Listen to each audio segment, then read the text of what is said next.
বন্ধুসকল, আজি আপোনালোকলৈ কেপচিকাম আৰু পনীৰৰ আঞ্জাখন মই কেনেকৈ ৰান্ধিলোঁ তাৰে ৰেচিপি এটা লৈ আহিছোঁ। আশা কৰিছোঁ আপোনালোকে ভিডিঅ'টো চাই ভাল পাব। এতিয়া আহকচোন ভিডিঅ'টো চাওঁ। পনীৰৰ এই আঞ্জাখন ৰান্ধোতে কি সামগ্ৰী লগা হ'ল আৰু তাৰ পৰিমাণসমূহ ইয়াতে লিখি দিয়া হৈছে। আপোনালোকে ৰন্ধাৰ আগতে এবাৰ চাই ল'ব। এতিয়া প্ৰথমতে মছলাখিনি বনাই লওঁ আহকচোন।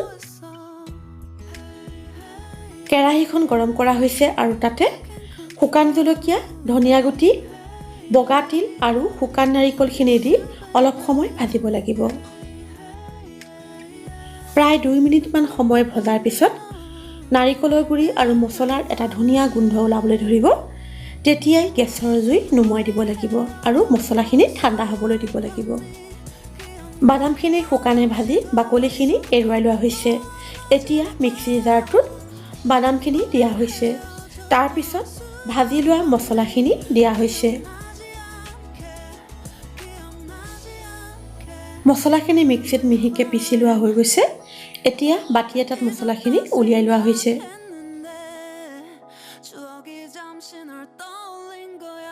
কেৰাহীখন গৰম কৰি তাতে কচুৰি মেথিৰ পাতখিনি দি প্ৰায় 1 মিনিটমান সময় ভজা হৈছে। এতিয়া কচুৰি মেথিখিনি নমাই থ'ব লাগিব। তাৰপিছত কেৰাহীখনত আধা চামুচ বাটাৰ দি কাটি লোৱা কেপচিকামখিনি দি প্ৰায় 3 মিনিটমান সময় ভাজিব লাগিব।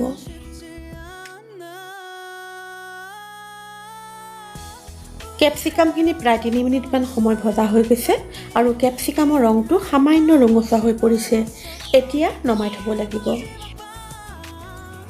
কেপচিকামখিনি নমোৱাৰ পিছত একেখন কেৰাহীতে প্ৰয়োজনমতে বাটাৰ দি বাটাৰখিনি লৰাই দিয়া হৈছে।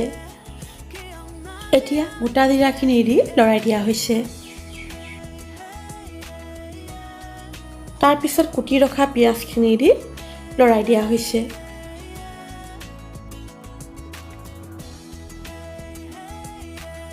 এতিয়া চেনি 1 চাহ চামুচ আৰু আদা নহৰু পেষ্টখিনি দি অলপ সময় ভাজিব লাগিব। পিঁয়াজৰ ৰং সলনি হ'লে হালধি আৰু জলকীয়া গুড়িখিনি দি লৰাই দিব লাগিব।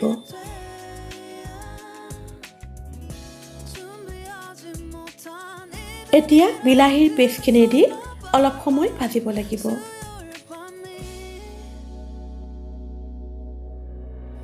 বিলাহীৰ পেষ্টখিনি অলপ সময় ভজাৰ পিছত কেৰাহীৰ পৰা যেতিয়া এৰিবলৈ ধৰিব তেতিয়া মিক্সিত গুড়ি কৰি লোৱা মছলাখিনি দিব লাগিব।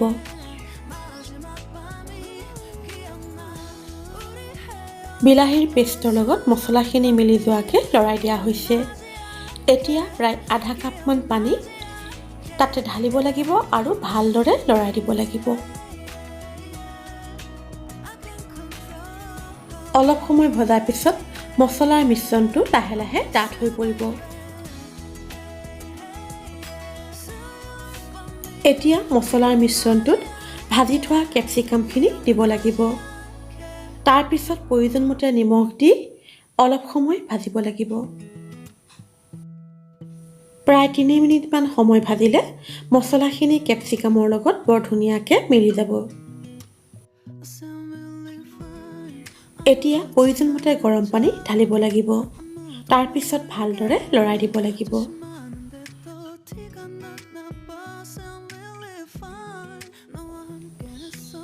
এতিয়া আঞ্জাখন উতলিবলৈ দিব লাগিব। মোৰ বাকী ভিডিঅ'বোৰ চাবৰ বাবে আপোনালোকে ফটোখনত দেখুৱাৰ দৰে পিংকিছ কিচেন বুলি চাৰ্চ কৰিব। আনহাতে ছাবস্ক্ৰাইব বাটনটো টিপি যদি বেল আইকনটো টিপি দিয়ে তেনেহ'লে মোৰ আগন্তুক ৰেচিপিসমূহৰ ন'টিফিকেশ্যনসমূহ আপোনালোকে লগে লগে পাই যাব। আঞ্জাখন বৰ ধুনীয়াকৈ উতলিছে। এতিয়া পনীৰৰ টুকুৰাখিনি আঞ্জাখনৰ ওপৰত ঢালি ভালদৰে উতলিবলৈ দিব লাগিব। পনীৰখিনি মই নভজাকৈ দিছোঁ। আপোনালোকে যদি ইচ্ছা কৰে তেনেহ'লে পনীৰখিনি আগতীয়াকৈ ভাজি ল'ব। আঞ্জাখন প্ৰায় 7 মিনিটমান সময় উতলোৱা হৈ গৈছে। এতিয়া ভিডিঅ'টোত দেখুৱাৰ দৰে কচুৰি মেথিৰ পাতখিনি হাতৰ তলুৱাত লৈ ভিডিঅ'টোত দেখুৱাৰ দৰে আঞ্জাখনৰ ওপৰত মোহাৰি দিব লাগিব। কচুৰি মেথি পাতখিনি আগতে ভাজি লোৱাৰ বাবে হাতেৰে মোহাৰি দিওঁতে ধুনীয়াকৈ গুৰি হৈ গৈছে। এতিয়া গেছৰ জুই নুমুৱাই দিব লাগিব। কেপচিকাম আৰু পনীৰৰ আঞ্জা প্ৰস্তুত হৈ গৈছে। এতিয়া ৰুটি বা নানৰ লগত পৰিৱেশন কৰিব পাৰিব। এই আঞ্জাখন খাবলৈ বৰ জুতি লগা হয়। আপোনালোকে কেতিয়াবা ৰান্ধি ইয়াৰ জুতি লৈ চাবচোন। বন্ধুসকল, আপোনালোকৰ যদি এই ভিডিঅ'টো চাই ভাল লাগিছে তেনেহ'লে লাইক আৰু কমেণ্ট কৰি জনালে নথৈ সুখী হ'ম। লগতে বন্ধু বান্ধৱক মোৰ চেনেলটোৰ বিষয়ে জনাবলৈ নাপাহৰিব। নতুন ভিডিঅ' এটালৈ আকৌ আপোনালোকৰ ওচৰলৈ আহি আছোঁ। আজিলৈ আহোঁ। ধন্যবাদ।